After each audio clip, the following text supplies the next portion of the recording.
Shalom, selamat pagi Bapak Ibu Saudara yang dikasihi oleh Tuhan. Puji Tuhan, hari ini kita berjumpa kembali dalam program Renungan Keluarga Kristen. Mari kita bersama berdoa sebelum kita merenungkan firman-Nya. Bapa kami yang di sorga, terima kasih ya Allah untuk pertolongan-Mu, untuk penyertaan-Mu dalam hidup kami. Kami bersyukur kasih setia Allah tidak pernah berkesudahan, selalu mengalir dalam setiap keadaan kami. Lemah, susah, sulit, tangan Tuhan tetap menopang kami. Dan sungguh Tuhan sudah menolong kami. Kami bersyukur memasuki hari ini. Dan kami rindu Tuhan, Engkau Allah memimpin kami, memberkati kami dengan firman-Mu. Sertailah kami ya Allahku. Urapilah hamba-Mu bersama dengan Bapak, Ibu, dan saudara-saudara di tempat masing-masing. Kami mau merenungkan firman-Mu, berkatilah kami. Demi nama Tuhan Yesus Kristus. Amin. Bapak, Ibu, Saudara yang dikasihi oleh Tuhan. Hari ini kita akan bersama-sama belajar bagaimana kita tiap-tiap waktu harus menata, harus mengatur perkataan kita. Kita akan bersama belajar dari sebuah peristiwa yang Tuhan berikan untuk menjadi pelajaran bagi kita dari Bilangan pasal yang ke-12. Kita akan bersama membaca bagian firman Tuhan ini dari Bilangan pasal 12. Bagaimana kita harus mengatur perkataan. Dalam peristiwa ini saya akan bacakan peristiwa yang terjadi di ayat yang pertama sampai dengan ayat yang ke-5. Demikianlah firman Tuhan. Miriam serta Harun mengatai Musa berkenaan dengan perempuan Kus yang diambilnya, sebab memang ia telah mengambil seorang perempuan Kus. Kata mereka, sungguhkah Tuhan berfirman dengan perantaraan Musa saja? Bukankah dengan perantaraan kita juga ia berfirman? Dan kedengaranlah hal itu kepada Tuhan. Adapun Musa ialah seorang yang sangat lembut hatinya, lebih dari setiap manusia yang ada di atas muka bumi. Lalu berfirmanlah Tuhan dengan tiba-tiba kepada Musa, Harun, dan Miriam. Keluarlah kamu bertiga ke kemah pertemuan. Maka keluarlah mereka bertiga. Lalu turunlah Tuhan dalam tiang awan dan berdiri di pintu kemah itu, lalu memanggil Harun dan Miriam. Maka tampillah mereka keduanya. Bapak, Ibu, Saudara, ini sebenarnya sampai satu perikop. Nanti Bapak Ibu bisa kembali melanjutkan pembacaan teks perikop ini. Bapak, Ibu, Saudara, bagaimana kita sebagai orang-orang percaya mengatur perkataan kita. Dan dari waktu ke waktu kita jangan sampai remblong dalam perkataan. Kalau kita belajar dari peristiwa yang terjadi dalam Bilangan 12, kita diingatkan bagaimana kita harus menjaga perkataan kita. Mengapa kita harus menjaga perkataan kita? Yang pertama, karena Tuhan selalu mendengarkan apa yang kita katakan.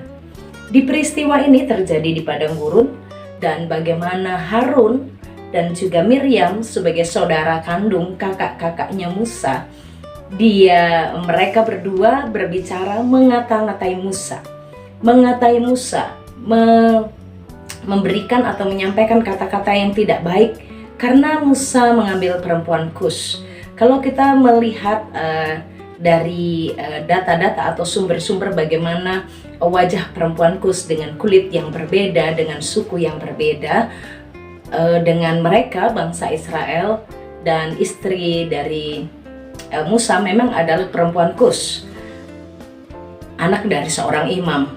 Dia bukan orang Israel, tidak satu suku dengan Musa, dengan Harun dan juga Miriam. Dan ini membuat kakak-kakaknya mengata-ngatai Musa. Bahkan sampai mengungkapkan, apakah Tuhan hanya pakai dia saja? Tuhan juga pakai kita berdua gitu.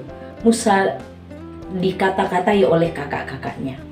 Bapak, Ibu, Saudara, perhatikan di dalam ayatnya yang kedua dikatakan, maka kedengaranlah hal itu kepada Tuhan.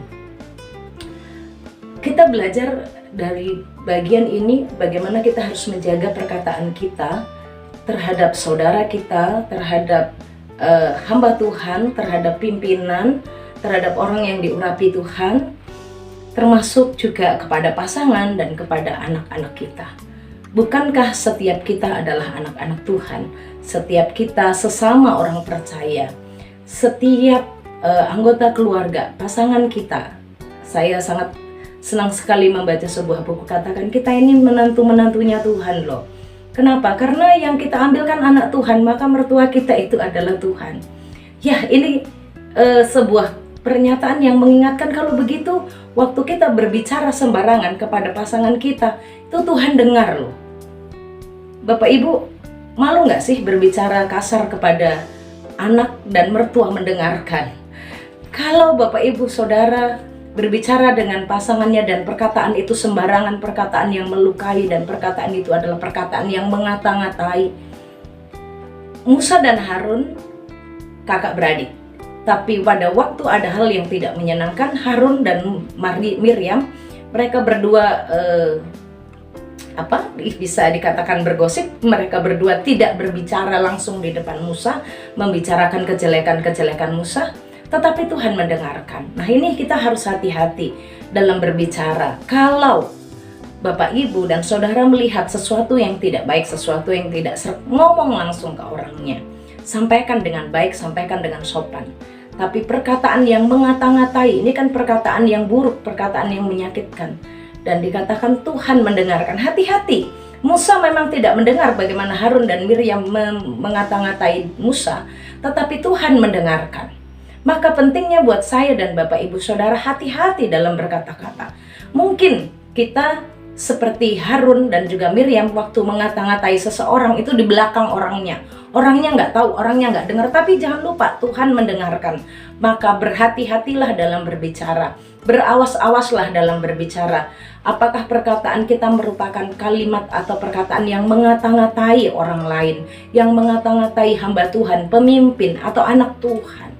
Siapapun itu, yang pasti hari ini kita diingatkan untuk stop mengata-ngatai orang lain. Karena apapun yang kita katakan, yang tersembunyi, yang tidak didengar oleh orang lain tapi didengarkan oleh Tuhan. Bapak Ibu, kita juga diingatkan dari bagian ini, stop mengata-ngatai. Saat engkau emosi, saat engkau tidak suka, saat engkau jengkel, saat engkau marah dengan pasanganmu, dengan anakmu, hati-hati. Berhenti untuk mengata-ngatai, menjelekan, sepertinya memuaskan, melampiaskan emosi. Stop. Bapak Ibu Saudara yang dikasih oleh Allah, firman ini sangat tegas mengingatkan kepada kita bagaimana Allah akan bertindak. Allah mendengarkan apa kalimat yang kita ucapkan, kalimat apa yang kita sampaikan, Tuhan mendengarkan. Yang kedua, kenapa kita harus berhati-hati, berjaga-jaga dalam berkata-kata, khususnya dalam mengata-ngatai orang lain? Stop. Kenapa? Karena Tuhan membela anak-anaknya. Tuhan menindak tegas orang yang mengata-ngatai anak-anaknya. Bapak Ibu Saudara, waktu Harun dan Miriam mengata-ngatai Musa, Tuhan mendengarkan, lalu Tuhan memanggil mereka bertiga untuk hadir di kemah pertemuan. Tuhan membela Musa dengan dahsyat. Tuhan membela Musa dengan luar biasa, dan Tuhan memberikan hukuman buat Harun dan Miriam. Bapak Ibu Saudara, disebutkan Musa itu orang yang lembut hatinya. Dia nggak ngapa-ngapain, mau diapain aja dia iya aja.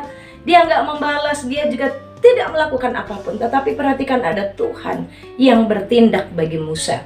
Ada Tuhan yang membela bagi Musa. Bapak Ibu Saudara, berhati-hatilah berbicara. Berhati-hatilah tentang mengata-ngatai. Stop mengata-ngatai siapapun itu. Tuhan bukan hanya mendengarkan, tetapi Tuhan akan bertindak dengan tegas. Tuhan bertindak dengan sungguh-sungguh.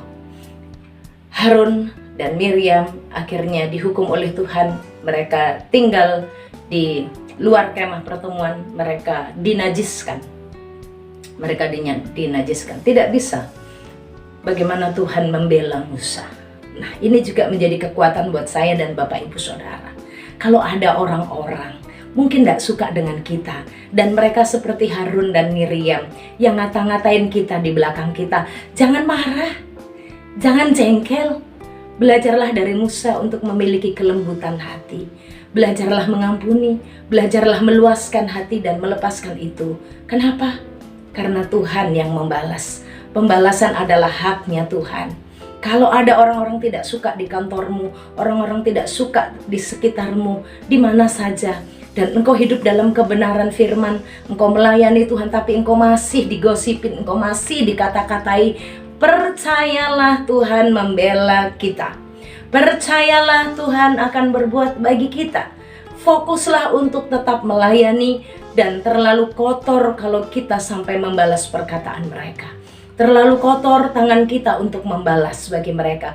Biarkanlah Tuhan yang turun tangan menindak mereka. Bapak Ibu Saudara yang dikasihi oleh Tuhan, dari bagian firman ini kita belajar untuk tetap tulus hati, untuk tetap mengampuni dan memberikan Tuhan haknya untuk membalas orang-orang yang menyakiti hati kita dengan mengata-ngatai kita, dengan memperbincangkan kita di belakang kita. Karena Tuhan mendengar dan Tuhan berbuat dengan mereka. Bapak Ibu Saudara, hari ini kita akan memasuki ibadah kita. Kita akan ibadah hari Minggu. Mari kita minta ampun kepada Allah, membersihkan hati kita untuk melayakkan kita masuk dalam pujian penyembahan kita, dengan kita membersihkan dari perkataan-perkataan kita. Hati-hati dan berkatalah untuk stop, untuk tidak mengata-ngatai siapapun. Stop saat emosi, saat marah, saat tidak suka. Stop, tutup mulut, itu lebih baik. Jangan mengeluarkan kata-kata yang mengata-ngatai orang lain, karena Tuhan mendengar dan Tuhan akan bertindak. Tuhan Yesus memberkati kita. Mari kita berdoa. Bapa kami yang di sorga, terima kasih Tuhan untuk pertolongan-Mu hari ini. Tuhan mengurapi kami, memberkati kami dengan firman Allah. Dan Tuhan, biarlah firman-Mu ini menuntun langkah hidup kami. Terus hidup berbicara dengan hati-hati, tidak mengeluarkan kata-kata yang mengata-ngatai siapapun. Siapapun itu, pemimpin, hamba Tuhan, rekan kerja, pasangan, anak-anak, karena sesungguhnya sesama kami orang-orang percaya adalah anak-anak Tuhan, orang-orang yang menjadi hamba-Mu, yang Kau akan perhatikan, Kau akan bela, Kau akan jaga. Terima kasih Tuhan. Kami mohon jika ada Bapak Ibu Saudara yang sakit hati, kecewa, terluka karena dikata-katai, digosipin orang, hari ini Tuhan tolong pulihkan, sembuhkan hati mereka. Berikanlah kasih yang melimpah-limpah untuk dapat mengampuni. Terpujilah nama-Mu Tuhan. Berkati ibadah kami hari ini. Tuhan Yesus menolong kami. Bapak Ibu Saudara, arahkan hatimu kepada Tuhan dan terimalah berkat-Nya. Tuhan memberkati engkau dan melindungi engkau. Tuhan menyinari engkau dengan wajah-Nya dan beri engkau kasih karunia. Tuhan menghadapkan wajah-Nya kepadamu dan beri engkau damai sejahtera dari sekarang sampai selama-lamanya. Amin. Shalom. Tuhan Yesus memberkati.